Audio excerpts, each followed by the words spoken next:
Hello students, welcome back to our channel Mathematics Guru. तो चलिए students, आज हम क्लास 10th एनसीईआरटी मैथ के प्रश्नावली 1.1 में यूक्लिड विभाजन प्रमेयिका के बारे में जानेंगे कि यूक्लिड विभाजन प्रमेयिका क्या होता है और इसका हम कैसे प्रयोग करेंगे क्वेश्चंस को सॉल्व करने के लिए। स्टूडेंट्स, हम इसमें जानेंगे यूक्लिड विभाजन प्रमेयिका क्या होता है और यूक्लिड विभाजन एल्गोरिथम क्या होता है। स्टूडेंट्स, मैंने इससे पहले ऑलरेडी 2 पार्ट करा रखा है, जिसमें मैंने आपको बताया था परिमेय संख्या क्या होता है, अपरिमेय संख्या क्या होता है, भाज्य संख्या क्या होता है और अभाज्य संख्या क्या होता है।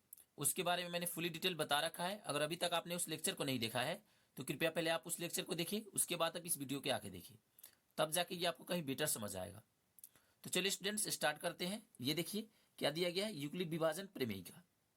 सर्वप्रथम हम इसके स्टेटमेंट को पढ़ते हैं। स्टेटमेंट में क्या कह रहा है, 2 धनात्मक पूर्णांक ए और बी दिए रहने पे, कोई भी 2 धनात्मक पूर्णांक होगा ए और बी, तो हम क्या करेंगे, उसमें यूक्लिड विभाजन प्रमेयिका का प्रयोग करेंगे।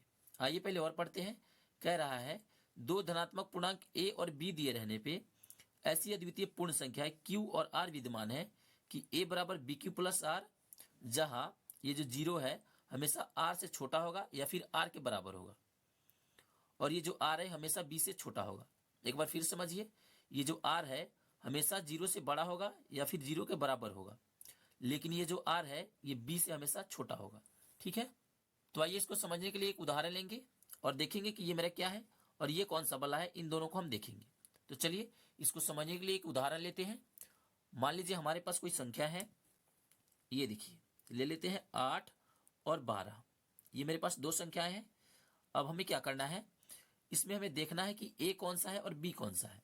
आप किसी को भी ए मान सकते हैं और किसी को भी बी मान सकते हैं, लेकिन एक बात आपको ध्यान रखना है कि जो भी बड़ी संख्या होगा उसे हमें ए मानना है। इसमें कौन बड़ा है, ये देखिए ये है मेरा बड़ा, इसको हम मानेंगे ए, और ये है इसको मानेंगे हम बी।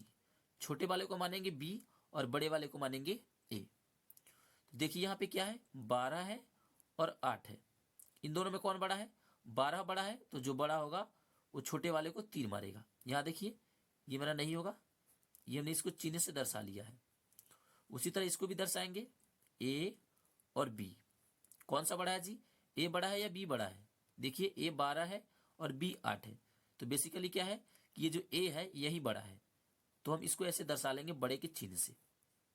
ठीक है, अब हमें बताना है कि ए बराबर बी क्यू प्लस आर आया कहां से। हमने क्या किया, ए और बी ले लिया, 2 धनात्मक पूर्णांक।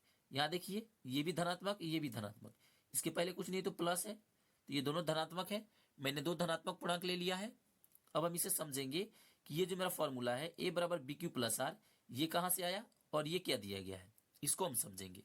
ठीक है, तो यहां देखिए इसको समझने के लिए हम क्या करेंगे, एचसीएफ कर लेंगे। इसको एचसीएफ के लिए क्या करते हैं जी हम, ये देखिए 8 है और 12 है। सबसे पहले हम क्या करेंगे, जो भी छोटी संख्या होगी ना उससे हमें क्या करना है, इस साइड में कर लेना है और बड़ी संख्या को हमें अंदर कर लेना है।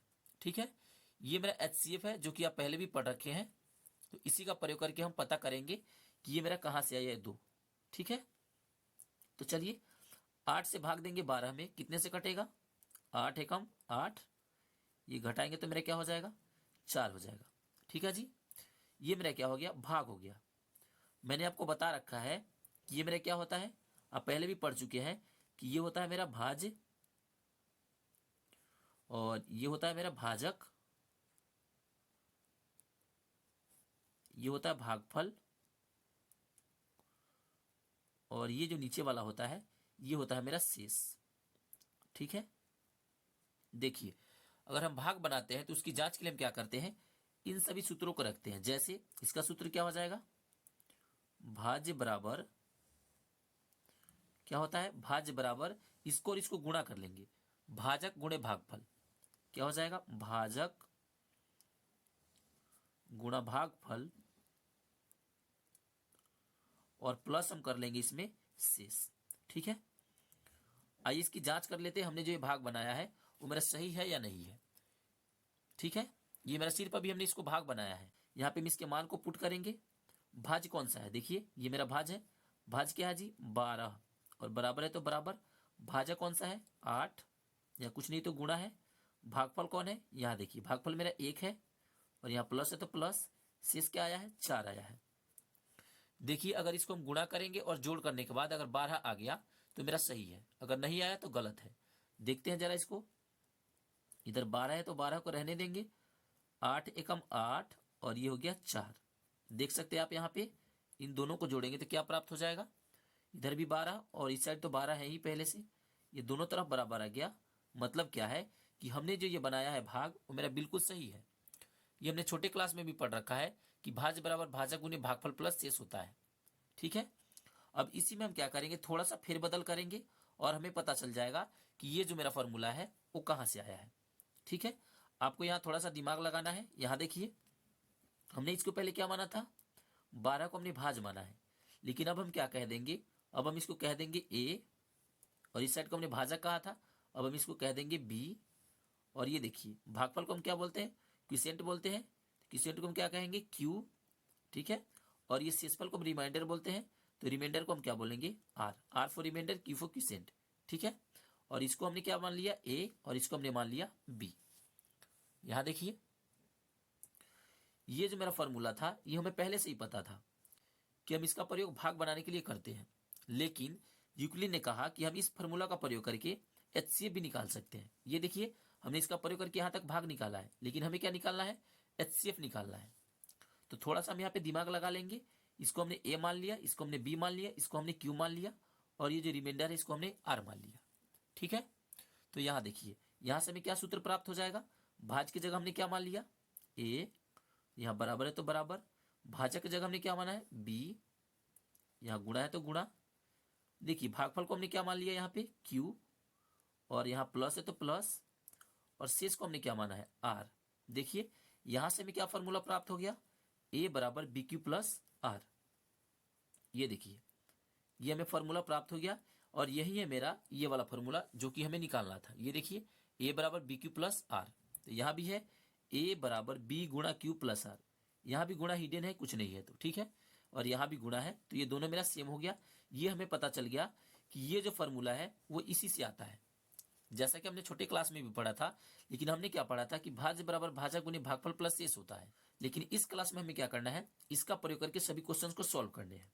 जैसे मान लीजिए कि आपको कोई संख्या दे दिया जाए, जैसे कि यहां देखिए, हम मान लेते हैं कि हमें a और बाई 4 दे दिया जाए, कहा जाए कि आप 4 से भाग दीजिए a में, तो कैसे भाग देंगे, 4 को इधर लिखते हैं और a को हम अंदर लिखेंगे।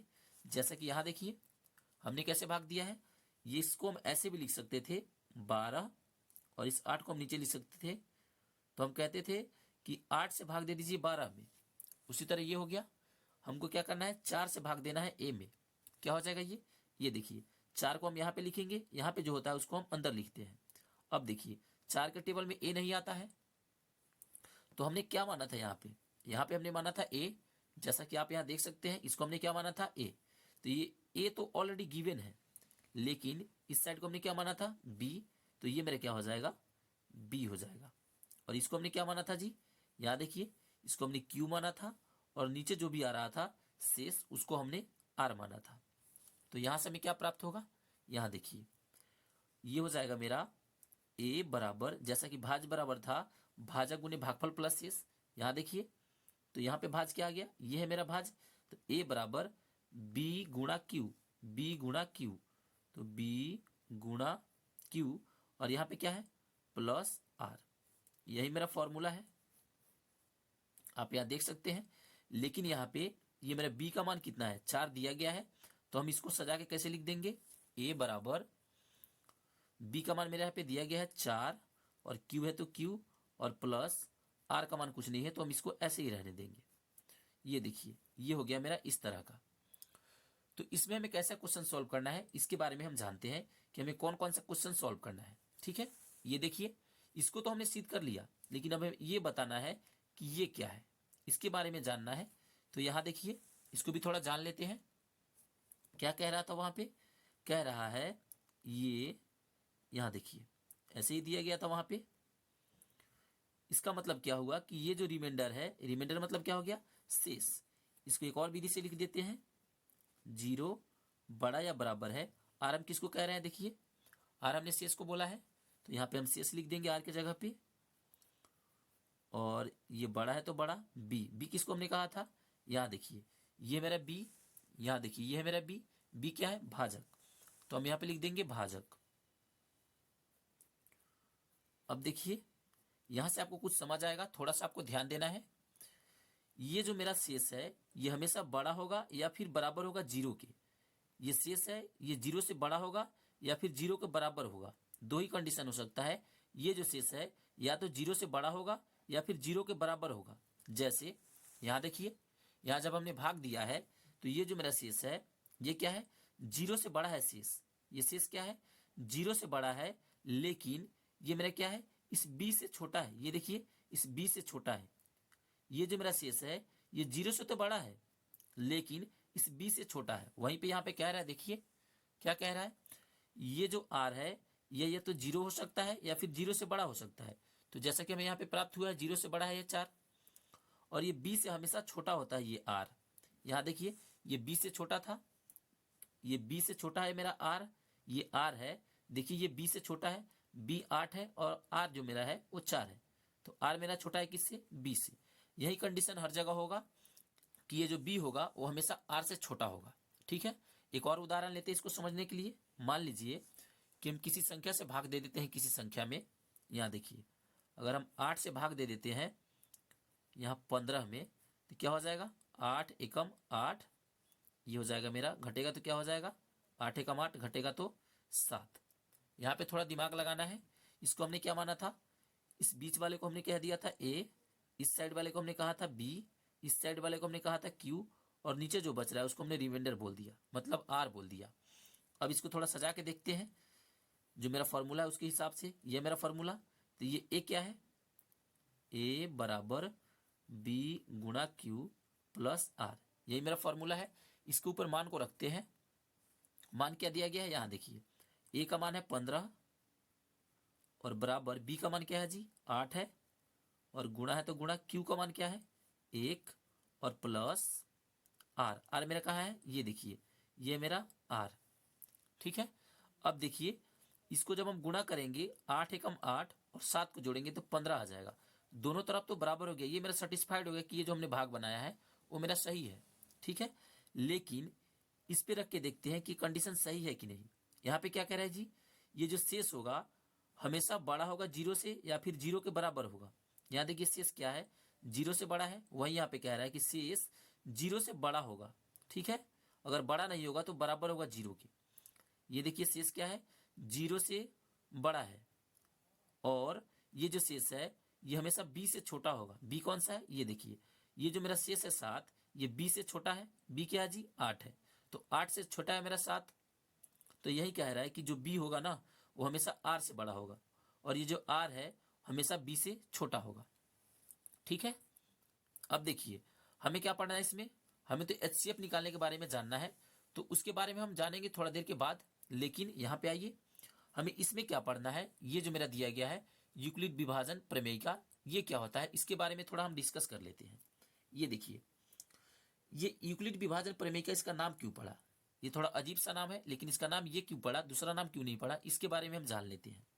ये देखिए ये जो यूक्लिड है ये एक मैथमेटिशियंस का नाम है। ठीक है, एक ग्रीक के गणितज्ञ थे जिनका नाम था यूक्लिड, उन्हीं के नाम पे इसका नाम रखा गया है यूक्लिड विभाजन प्रमेय। अब यहाँ पे प्रमेय क्यों रखा गया, विभाजन क्यों रखा गया, इसको भी समझेंगे। लेकिन फिलहाल समझिए कि ये एक यूक्लिड नाम का आदमी था जो क्या था, गणितज्ञ था। वो कहाँ का था, यूनान का था। इन्होंने ही बनाया है अलजेब्रा को। इनको हम अलजेब्रा का पिता भी कहते हैं, अलजेब्रा का जनक भी कहते हैं यूक्लिड को ही। तो यूक्लिड क्या है, ये एक मेरा मैथमेटिशियंस है। ठीक है, और इन्होंने ये जो मेरा है इसको इन्होंने प्रतिपादित किया। ये देखिए यूक्लिड क्या है जी, ये तो गणितज्ञ है। विभाजन का मतलब होता है बांटना या भाग देना। ठीक है, किसी चीज को विभाजित कर देते हैं मतलब बांट देते हैं या फिर भाग लगा देते हैं। ठीक है, और ये जो है ये मेरा विभाजन है, जैसा कि अभी अभी आपने यहाँ पे देखा है। ये देखिए ये सभी को हमने विभाजन किया है, विभाजन मतलब भाग किया है। तो इसी भाग को इन्होंने फेर बदल करके एक दूसरा नियम दिया है, उसके बारे में हम डिस्कस करेंगे। और ये क्या है, प्रमेय का। अब प्रमेय क्या होता है और प्रमेय क्या होता है उसके बारे में थोड़ा हम बात कर लेते हैं। एक होता है प्रमेय और एक होता है प्रमेय का। इन दोनों में बहुत अंतर है, थोड़ा आप यहाँ पे देखेंगे। मान लीजिए कि ये जो प्रमेय है और ये प्रमेय का है, लेकिन ये जो प्रमेय है ये खुद की खोज होती है। मान लीजिए कि आप कुछ ऐसा सामान का आविष्कार करते हैं जो आज तक दुनिया में किसी ने बनाया ही नहीं, तो उसको हम प्रमेय बोलेंगे। ये देखिए, अगर हम कोई ऐसा सूत्र प्रतिपादित कर दे जिसको आज तक किसी ने दुनिया में बनाया ही नहीं, वो मेरा हो जाएगा प्रमेय। जैसे पाइथागोरस प्रमेय। पाइथागोरस ने क्या किया था? एक ऐसा प्रमेय दिया जो किसी ने पहले नहीं दिया था। उनका प्रमेय क्या था? एच स्क्वायर बराबर P square plus B square. ये था मेरा प्रमेय। ठीक है, इसको हम प्रमेय बोलेंगे। जो पाइथागोरस थे उन्हीं के द्वारा इस प्रमेय को दिया गया था, इसलिए इसका नाम पड़ गया पाइथागोरस प्रमेय। जो भी बनाता है प्रमेय या प्रमेयिका, उसी के नाम पे इसका नाम पड़ जाता है। जैसे यूक्लिड ने इसका खोज किया था, इसलिए इसका नाम पड़ गया यूक्लिड विभाजन प्रमेयिका। और प्रमेयिका क्या होता है? ये तो हमने प्रमेय को जान लिया। प्रमेय होता है खुद की खोज। ठीक है, जो कोई आदमी अगर खुद की खोज कर दे, किसी सूत्र का प्रतिपादन कर दे, उसको हम बोलते हैं प्रमेय। और एक होता है प्रमेयिका।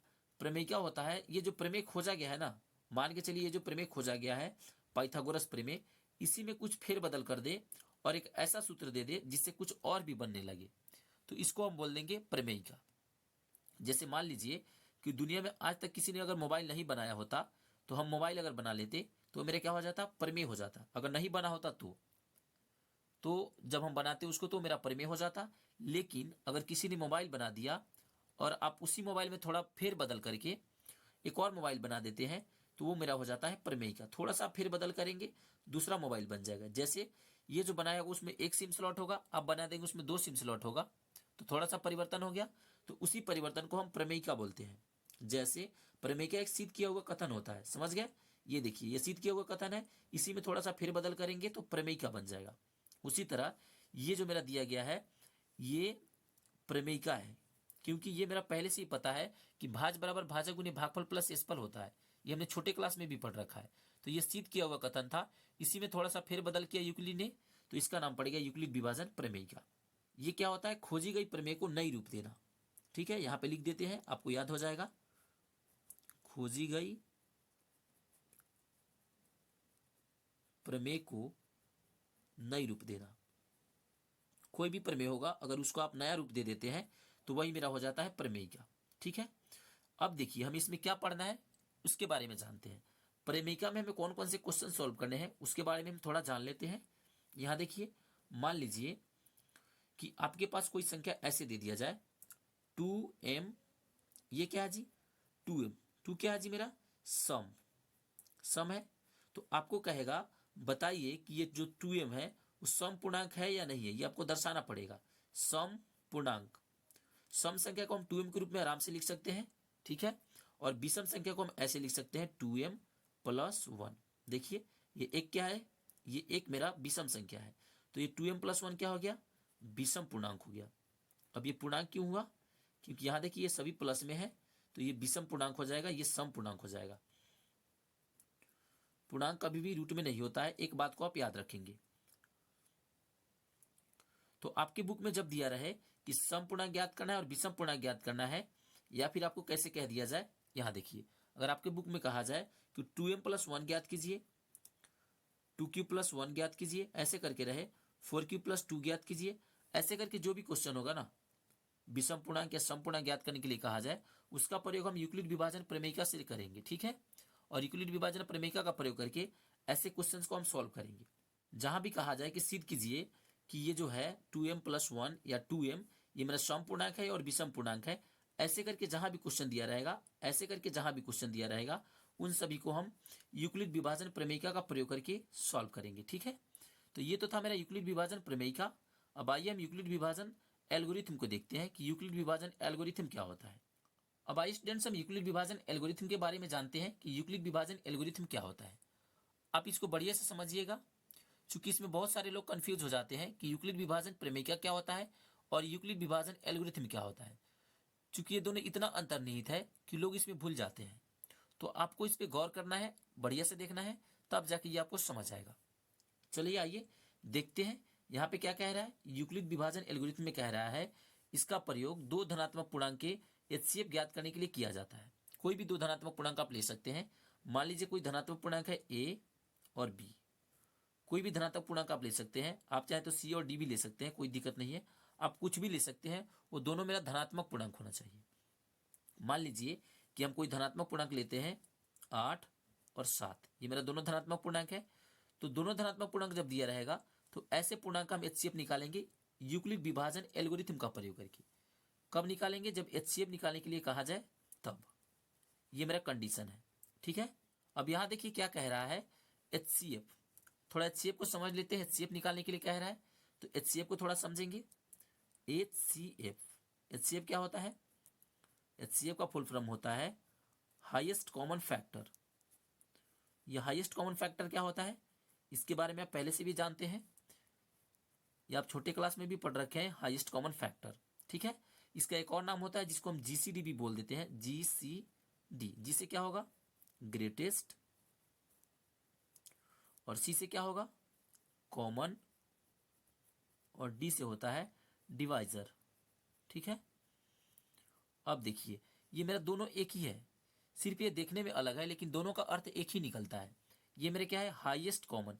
हाईएस्ट मतलब सबसे ज्यादा, और कॉमन मतलब क्या? उभयनिष्ठ। सबसे बड़ा जो उभयनिष्ठ होगा उसको हम लेंगे एचसीएफ निकालने के लिए। और ये भी उसी तरह है ग्रेटेस्ट कॉमन। ग्रेटेस्ट मतलब भी होता है सबसे बड़ा उभयनिष्ठ। दोनों का मतलब एक ही है। मतलब क्या है कि जो सबसे बड़ा उभयनिष्ठ होगा उसको हमें लेना है और हमें सॉल्व करना है। जैसे मान लीजिए यहाँ पे हमने जो क्वेश्चन लिया है उसी को हम सॉल्व कर लेते हैं। यहाँ पे हमें क्या ज्ञात करना है? इसका एचसीएफ ज्ञात करना है। इसका हमें ज्ञात करना है एचसीएफ क्या होगा, ठीक है। तो यहाँ लिख देते हैं एचसीएफ ज्ञात करना है। एचसीएफ किसका किसका ज्ञात करना है? 8 और 7 का। तो ज्ञात करने के लिए हम क्या करेंगे? सर्वप्रथम इसमें कौन है ए, कौन है बी, ये हमें जानना पड़ेगा। जो भी छोटा होगा और जो भी बड़ा होगा उसको जानना अति आवश्यक है। यहाँ देखिए 8 है एक और एक 7 है, इसमें कौन बड़ा है? 8 बड़ा है, तो सर्वप्रथम इसको बड़े के चिन्ह से दर्शाएंगे। ऐसे करके क्वेश्चन को सॉल्व करना है, यहां से सॉल्व करेंगे क्वेश्चन, ठीक है। लेकिन आपको यह भी जानना जरूरी है कि इसमें ए कौन है और बी कौन है। ए कौन है जी? जो बड़ा वाला अंक होता है वो मेरा होता है ए। ये देखिए ये हो जाएगा मेरा ए, और ये छोटा वाला संख्या है ना, ये मेरा हो जाएगा बी। इसको आप ऐसे भी लिख सकते हैं, ए बड़ा है, 8 बड़ा है, तो ए बड़ा है किससे? बी से। ऐसे भी आप इसको लिख सकते हैं, लेकिन यहाँ पे संख्या दिया गया है तो आप यहां से सॉल्व करना स्टार्ट करेंगे। तो आइए इसको सॉल्व करना स्टार्ट करते हैं, थोड़ा देखते हैं कि इस प्रकार का क्वेश्चन कैसे बनता है। तो ये देखिए इतना हो गया हमारे पास। इसको निकालने का कौन सा विधि है? Highest common factor.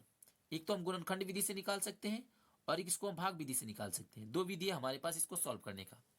तो आइए जो हमने पहले क्लास में पढ़ा था, छोटे क्लास में, उससे हम पहले इसको निकालने का प्रयत्न करते हैं। यहाँ देखिए इसके अनुसार लेंगे। ये देखिए 8 को तोड़ लेते हैं, क्या हो जाएगा? यहाँ तोड़ लेते हैं, यहीं पे 8 को तोड़ेंगे तो 4, और 2 से तोड़ेंगे तो क्या हो जाएगा? 2। उसी तरह 7 को भी तोड़ लेते हैं, क्या हो जाएगा? 1। ये मेरे कितना से कट गया? 2 से कट गया, 1 आ गया। तो देखिए इसको हम कैसे लिख सकते हैं? 8 बराबर लिख सकते हैं, कितना 2 है? 2 गुणा 2 गुणा 2 गुणा 1। यहाँ देखिए, और 7 बराबर क्या है? 7 गुणा 1, ठीक है। अब देखिए इसमें क्या मैच कर रहा है? जो भी मिलता है वही मेरा हो जाता है एचसीएफ। यहाँ देखिए इन दोनों में 1 मिल रहा है, तो जो भी मिलेगा वही मेरा एचसीएफ हो जाएगा। ये आपने पहले भी पढ़ रखा है छोटे क्लास में। तो हमें एचसीएफ ज्ञात करना था, तो इसका एचसीएफ क्या हो जाएगा? एचसीएफ हमें 8 और 7 का निकालना है, तो एचसीएफ 8,7 बराबर हो जाएगा 1। चूंकि 1 मिला है तो 1 एचसीएफ हो जाएगा। ये हमने छोटे क्लास में पढ़ा था। एक और विधि से हमने पढ़ा था भाग विधि से, उसको भी यहीं पे बना लेते हैं। यहाँ देखिए हमें क्या करना है? 8 और 7 का महत्तम निकालना है, तो हम 7 से भाग दे देंगे 8 में। चूंकि जो भी बड़ा संख्या होगा वो यहाँ पे होगा और छोटा संख्या बाहर होगा, ठीक है। तो ये हो जाएगा 7 एकम 7। देखिए 1 आ गया। ये मेरा क्या है? भाग है, लेकिन हमको तो निकालना है एचसीएफ। तो इसको हम क्या करेंगे? थोड़ा यहाँ पे देखिए, अभी अभी मैंने आपको एक सूत्र बताया था, ए बराबर बी गुणा क्यू और प्लस आर, ठीक है। तो यहाँ पे देखिए ए कौन सा हो जाएगा? ये होता है मेरा ए, जैसा कि अभी भी आपने देखा था। ये हो जाएगा बी, ये हो जाएगा क्यू, और यहाँ पे जो बचता है रिमाइंडर वो हो जाता है मेरा आर। इसके मान को पुट करते हैं। ए का वैल्यू क्या है जी? 8, और बराबर बी का वैल्यू क्या है? 7, और यहाँ पे कुछ नहीं तो गुणा क्यू का वैल्यू क्या है जी? 1, और प्लस आर का वैल्यू मेरा आया है 1, ठीक है। एल्गोरिथम का मतलब होता है स्टेप बाय स्टेप किसी प्रोसेस को करना। जैसे मान लीजिए कि आप कोई काम करने जा रहे हैं, सपोज करिए कि आपको लिखना है, तो सर्वप्रथम आप क्या करेंगे, एक कॉपी लेंगे, उसके बाद कलम लेंगे, उसके बाद आप लिखेंगे। आपने इतना प्रोसेस किया। उसी तरह एल्गोरिथम का मतलब ही होता है प्रोसेस। तो ये मेरा क्या है, यूक्लिड विभाजन एल्गोरिथम है। तो किसी भी चीज को जब सॉल्व करेंगे तो हमें प्रोसेस लगेगा। तो ये मेरा क्या हो जाएगा, फर्स्ट स्टेप हो जाएगा। ये मेरा क्या है, चरण 1। इसे हम चरण के द्वारा सॉल्व करेंगे। फर्स्ट स्टेप में हमने क्या किया, इसको सॉल्व कर लिया। उसके बाद देखिए अभी भी शेष बचा हुआ है, तो एचसीएफ में मेरा शेष नहीं बचता है, तो हम क्या करेंगे, इसको भी यहाँ कर लेंगे और इसको हम यहाँ पे लाएंगे। ठीक है, ये जो मेरा 7 बच गया है इसको हम यहाँ पे लाएंगे। अब देखिए 1 का टेबल कितने पर बढ़ेंगे, 7 आएगा 7 बार। ये देखिए मेरा कट गया। जब तक नहीं कटेगा तब तक आपको सॉल्व करते हुए चलना है। ये देखिए ये मेरा कट गया। तो अब हमें क्या करना है, ये तो हमने बना लिया। अब यहाँ पे देखिए थोड़ा सा दिमाग लगाइए। ये मेरा क्या हो जाएगा, जैसा कि यहाँ पे आपने देखा है कि ये बीच वाला ए होता है, उसी तरह यहाँ पे बीच वाला क्या हो जाएगा, ए हो जाएगा। तो चरण 2 में हम क्या लिखेंगे, चरण 2 में हम लिखेंगे 7 बराबर क्या हो जाएगा, ये देखिए 1 गुणा 7। बी का मान क्या है, ये मेरा बी है। यहाँ देखिए साइड वाला मेरा क्या था, क्यू है, नीचे वाला मेरा क्या था, आर है। तो बी का वैल्यू क्या है 1, यहाँ गुणा है तो गुणा, क्यू का वैल्यू क्या है जी 7, प्लस है तो प्लस। यहाँ देखिए आर का वैल्यू कुछ भी नहीं है, कट गया, तो कुछ भी नहीं है तो 0 है। तो जब तक आर का वैल्यू 0 नहीं आएगा तब तक हमें सॉल्व करते चलना है। चाहे जितना भी स्टेप हो जाए आपको सॉल्व करते चलना है। आपको आर का वैल्यू 0 लाना है। जब आर का वैल्यू 0 आ जाएगा तो आपको वहीं पे जाके रुक जाना है। यहाँ देखिए इन सभी में आर का वैल्यू क्या था, यहाँ लिख देंगे रीजन में, चूंकि आर बराबर नहीं है 0 और यहाँ पे आर का मान 0 आ गया है तो लिख देंगे आर बराबर 0। तो इसके आगे हम सॉल्व नहीं कर पाएंगे। यहाँ लिखेंगे चूंकि आर बराबर 0 है, देखिए यहाँ आर का वैल्यू मेरा 0 आ गया। अब इसलिए यहां से हमें आंसर प्राप्त होगा। क्या प्राप्त होगा, एचसीएफ किसका किसका जी, 8 और 7 का। तो हम 8,7 लिखेंगे और बराबर। अब मेरा आंसर इसमें कौन होगा, ये देखिए लास्ट में किससे कटा है, इस साइड वाला से कटा है। हमें क्या करना है, यहाँ पे जो बी होगा ना वही मेरा आंसर हो जाएगा। बी मतलब क्या हो गया, ये मेरा भाजक है, जो भाजक होगा वही मेरा आंसर हो जाएगा। इस साइड वाला आंसर होता है, इस साइड का आंसर नहीं होता है। ठीक है, तो हमें इसको आंसर कहना है। ये मेरा क्या है 1 है, तो मेरा आंसर क्या हो गया 1 हो गया। तो इसका आंसर क्या आ गया जी 1 आ गया। हमने दोनों विधि से बना लिया, इस विधि से भी 1 आया था और ये देखिए गुणनखंड विधि से भी 1 आया था। दोनों विधि से मेरा 1 ही आया। तो हमें क्या करना है अपने क्लास में, हमें अपने क्लास में यूक्लिड विभाजन एल्गोरिथम का प्रयोग करना है। यूक्लिड विभाजन एल्गोरिथम कौन सा है, इसी को हम यूक्लिड विभाजन एल्गोरिथम बोलते हैं। थोड़ा सा हम इसको सजा लेते हैं तो यही मेरा हो जाता है यूक्लिड विभाजन एल्गोरिथम। यह विधि भी आप पहले से ही जानते होंगे, लेकिन थोड़ा सा इसमें फेरबदल हो गया, इसलिए ये मेरा एल्गोरिथम हो गया। ठीक है, आइए ऊपर चलते हैं। यहाँ देखिए एल्गोरिथम का मतलब होता है स्टेप बाय स्टेप कार्य करना। ठीक है, तो ये जो एल्गोरिथम है इसका मतलब क्या हो गया, स्टेप बाय स्टेप किसी कार्य को करना। और विभाजन मतलब होता है भाग देना। और यूक्लिड मतलब क्या है कि यूक्लिड ने इसका खोज किया था, इसलिए इसका नाम पड़ गया यूक्लिड विभाजन एल्गोरिथम। तो जहां भी आपको ऐसा दिखाई दे उसमें हमें क्या करना है, ऐसे ही सॉल्व करना है। अब जो फॉर्मूला मेरा यूक्लिड विभाजन प्रमेयिका का था, सेम टू सेम वही फॉर्मूला इसका भी है, क्योंकि उसी से इसका भी उत्पत्ति हुआ है। देखिए यहाँ पे उन दोनों का फॉर्मूला एक ही है, यूक्लिड विभाजन प्रमेयिका का भी और यूक्लिड विभाजन एल्गोरिथम का भी। दोनों का फॉर्मूला सेम है, इसमें आपको मिस्टेक नहीं करना है। तो आपको जहां भी कोई क्वेश्चन दे दिया जाए, मान लीजिए कि आपको कोई क्वेश्चन दे दिया गया, कहा गया आपको कि 18 और 7 का एचसीएफ निकालिए। इन दोनों का क्या निकालना है, एचसीएफ बराबर वाट निकालना है। तो आप कैसे निकालेंगे, यहां पे देखिए सबसे पहले आपको सॉल्यूशन में क्या करना है, यहां लिखेंगे आप सॉल्यूशन। उसके बाद आप स्टेप बाय स्टेप काम करेंगे, क्योंकि एल्गोरिथम का मतलब ही होता है स्टेप बाय स्टेप किसी कार्य को करना।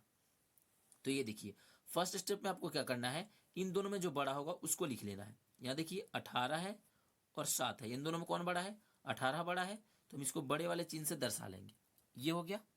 अब आगे क्या करना है, हमको यहाँ पे इसको सॉल्व करना है यूक्लिड विभाजन एल्गोरिथम से। तो हम यहाँ लिख देंगे इसलिए यूक्लिड विभाजन एल्गोरिथम से, क्योंकि इसी से हमें सॉल्व करना है तो हम यहीं पे लिख लेते हैं इसको यूक्लिड विभाजन, और एल्गोरिथम लगाना है तो एल्गोरिथम से लिखेंगे।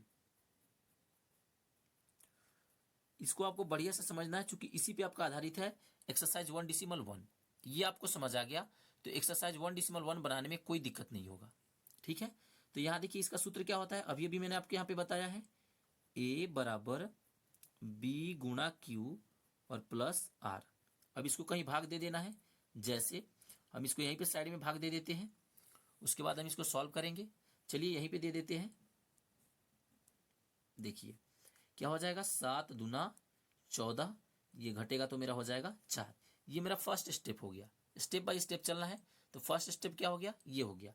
तो यहाँ देखिए इसमें ए कौन सा है मेरा, ये जो बीच वाला है ना, ये हमेशा मेरा ए होगा, इस साइड वाला मेरा बी होगा, और इधर हो जाएगा मेरा क्विसेंट मतलब क्यू, और इधर हो जाएगा रिमाइंडर मतलब आर। इसके मान को पुट करते हैं यहाँ पे। ए का वैल्यू क्या है जी, 18, और बराबर बी का वैल्यू क्या है, 7 गुना क्यू का वैल्यू क्या है जी, 2, और प्लस आर का वैल्यू देखिए यहाँ पे 4 है। ये मेरा हो गया फर्स्ट स्टेप। यहाँ लिखेंगे चरण 1, ये पहला चरण हो गया। चरण बाई चरण चलना है, क्योंकि एल्गोरिथम का मतलब ही होता है स्टेप बाय स्टेप। अब इसके आगे बनाएंगे यहाँ से।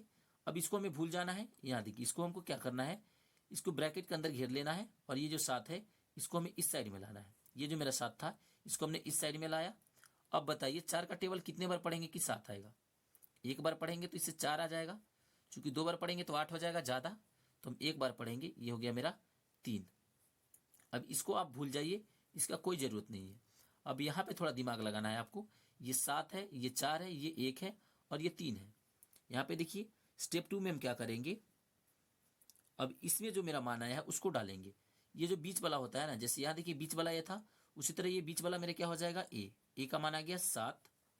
इस साइड वाला क्या है मेरा बी, इस साइड वाला मेरा क्या है क्यू, नीचे वाला क्या है आर।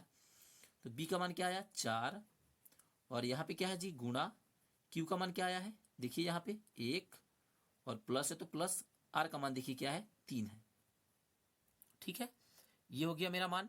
अब देखिए थर्ड चरण में हम क्या करेंगे, जब तक ये कटेगा नहीं तब तक हमें बनाते चलना है। आर का मान जब 0 आ जाएगा तब हमें छोड़ देना है। यहाँ देखिए आर का मान मेरा अभी 0 नहीं आया है, तो इसको फिर भाग देंगे। अब इस 4 को हम यहाँ पे लाएंगे। देखिए अब 3 का टेबल कितने बार पढ़ेंगे, 4 आएगा। 3 के टेबल में 4 नहीं आता है, तो हम एक बार में लगाएंगे। 3 1 जा 3, ये घटेगा तो हो जाएगा मेरा 1। अब इसको भूल जाइए, अब यहाँ पे नजर दौड़ाइए। यहाँ पे क्या है, ये जो बीच वाला होता है, यहाँ देखिए बीच वाला मेरा क्या हो रहा था ए, तो ये भी बीच वाला मेरा हो जाएगा ए। तो ए की जगह पे मैंने 4 लिख दिया। और देखिए ये क्या है साइड वाला बी, इधर साइड वाला क्या है क्यू, नीचे वाला क्या है आर। तो बी का मान क्या है जी 3, गुणा है तो गुणा, ये देखिए इसका मान क्या है, क्यू का मान है 1, और प्लस है तो प्लस, आर का वैल्यू क्या आया है, आर का वैल्यू आप यहाँ पे देख सकते हैं 1 आया है, तो हम यहाँ पे 1 लिख देंगे। अभी भी देखिए यहाँ पे आर का वैल्यू 0 नहीं आया है, तो अभी भी हम इसको बनाते चलेंगे। चलिए फिर आगे सॉल्व करते हैं इसको। अब स्टेप 4 में लिखेंगे, जब तक आर का वैल्यू 0 नहीं आएगा बनाते चलना है। अब यहाँ पे देखिए ये 3 है, इस 3 को हम यहाँ पे लाएंगे। ये जो 3 था इसको हमने यहाँ पे ला दिया। अब बताइए 1 का टेबल कितने बार पढ़ेंगे कि 3 आएगा, 3 बार में। अब यहाँ देखिए ये मेरा कट गया, इसको आप भूल जाइए। अब यहाँ पे नजर दौड़ाइए, देखिए ये जो बीच वाला होता है क्या होता है ए होता है। तो ए का वैल्यू 3 है, बी का वैल्यू क्या है, ये देखिए बी है, इधर साइड वाला क्या है क्यू है। तो वी का वैल्यू है 1, गुणा है तो गुणा, क्यू का वैल्यू मेरा 3, और प्लस है तो प्लस, आर का वैल्यू देखिए कुछ नहीं है, तो हम यहाँ पे 0 लिख देंगे। ठीक है, अब देखिए यहाँ पे हमें क्या करना है, रीजन यहाँ पे लिखना है। आर का यहाँ पे वैल्यू 0 नहीं था, इसलिए हमने इसे और आगे बनाया था। यहाँ भी आर का वैल्यू 0 नहीं आया था, तो फिर हमने इसको आगे सॉल्व किया था। यहाँ भी उसी तरह आर का वैल्यू 0 नहीं आया था, लेकिन यहाँ देखिए आर का वैल्यू मेरा 0 आ गया, तो अब हम इसके आगे नहीं बना सकते हैं, और यहीं से हमें आंसर प्राप्त होगा। देखिए इसी तरह आपको क्वेश्चन सॉल्व करना है। जो आपका एक्सरसाइज 1.1 है, उसमें आपको 3 क्वेश्चन दिया गया है, उन तीनों क्वेश्चन को आपको इसी तरह सॉल्व करना है, सेम टू सेम इसी तरह। ठीक है, अब देखिए लिखिए, यहाँ पे लिखेंगे चूंकि आर बराबर 0, आर का वैल्यू क्या आ गया 0, इसलिए ये मेरा क्या हो जाएगा, देखिए किसका किसका HCF निकालना था जी 18 और 7 का, तो यहाँ लिख देंगे HCF 18,7 बराबर कितना हो जाएगा। लास्ट में देखिए किससे कटा है, 1 से कटा है। इस साइड वाला देखना है, बी का मान कितना से कटा है 1 से, तो मेरा HCF हो गया 1। ठीक है, ये मेरा हो गया आंसर। इसी का प्रयोग करना है और आपके सारे क्वेश्चंस को सॉल्व करने हैं। ये हो गया मेरा क्या आंसर। स्टूडेंट्स, हम पहले से जानते थे कि ऐसा क्या बनता है, यहाँ तक तो मेरा भाग बनता है, लेकिन यूक्लिड ने क्या किया, इसी में कुछ परिवर्तन किया और उन्होंने कहा कि हम इसका प्रयोग करके HCF भी ज्ञात कर सकते हैं। पहले हम क्या करते थे, ये जो मेरा भाज्य बराबर भाजक गुने भागफल था, भाज्य बराबर भाजक गुने भागफल और प्लस शेष। इससे हम पहले क्या करते थे छोटे क्लास में, इससे हम पहले इसका निकालते थे भाग, लेकिन जब हम क्लास 10th में गए तो हमें कहा गया कि इसका प्रयोग करके अब हम HCF भी निकाल सकते हैं। किसने कहा? यूक्लिड ने कहा कि इसका प्रयोग करके हम HCF भी निकाल सकते हैं। तो इसका प्रयोग करके देखिए हमने यहाँ पे HCF भी निकाला है, सेम इसी मेथड का प्रयोग करके। यहाँ पे हमने क्या कर दिया था, A बराबर यहाँ B लिख दिया था, यहाँ Q लिख दिया था, यहाँ R लिख दिया था, यहाँ गुणा है तो गुणा, यहाँ प्लस है तो प्लस। सेम इसी तरीका का मैंने प्रयोग किया और इसको सॉल्व कर लिया। इसी में क्या किया यूक्लिड ने, फेर बदल किया। इसी में देखिए क्या फेर बदल कर दिया, भाज्य की जगह A लिख दिया, भाजक की जगह B लिख दिया, और भागफल की जगह Q लिख दिया, और शेषफल की जगह R लिख दिया। बस उन्होंने यही सिर्फ दिमाग लगाया और क्वेश्चन को सॉल्व कर दिया, और वहां से हमें क्या प्राप्त हो गया, HCF प्राप्त हो गया। ठीक है, तो यूक्लिड ने यही दिमाग लगाया और इससे हमें यूक्लिड विभाजन एल्गोरिथम प्राप्त हो गया, जिससे हम क्या करते हैं, HCF प्राप्त करते हैं। तो जहां भी आपको दिया जाए, दो धनात्मक पूर्णांक दिया जाएगा और HCF निकालने के लिए कहा जाए, तो जब भी HCF निकालने के लिए कहा जाएगा तो HCF निकालना होगा तो आप लगाएंगे यूक्लिड विभाजन एल्गोरिथम। लेकिन अगर आपको कोई ऐसा सवाल दे दिया जाए कि 2m सिद्ध करो, 2m + 1 सिद्ध करिए, या फिर 4m + 2 सिद्ध कीजिए, ऐसे करके कोई भी क्वेश्चन आ जाए, सम विषम ऐसे करके सिद्ध करने के लिए आए, धनात्मक सम पूर्णांक सिद्ध करना होगा, धनात्मक विषम पूर्णांक सिद्ध करना होगा, तो ऐसे क्वेश्चन जो भी होंगे वो मेरे हो जाएंगे यूक्लिड विभाजन प्रमेयिका में। ये इसमें नहीं होगा, ये होगा मेरा यूक्लिड विभाजन प्रमेयिका का प्रयोग से ये मेरा बनेगा, ऐसा जो क्वेश्चन आएगा वो। ठीक है, और बाद बाकी जो बात रहा कि ये जो मेरा क्वेश्चन आएगा HCF निकालने के लिए, उसका प्रयोग हम करेंगे, यूक्लिड विभाजन एल्गोरिथम लगाएंगे और वैसे क्वेश्चंस को हम सॉल्व कर लेंगे। तो ठीक है स्टूडेंट्स, तो स्टूडेंट्स ये है मेरा इंट्रोडक्शन। तो मुझे उम्मीद है स्टूडेंट्स कि आपको ये इंट्रोडक्शन समझ आया है। अगर आपको ये समझ आया है तो आपको एक्सरसाइज 1.1 को बनाने में कोई दिक्कत नहीं होना चाहिए। लेकिन अगर आपने इसको समझ लिया है तो आप प्रश्नावली 1.1 को जाकर प्रयास करिए बनाने का, वो आपसे बन जाएगा। ठीक है, तो चलिए स्टूडेंट्स अब हम आगे बढ़ेंगे।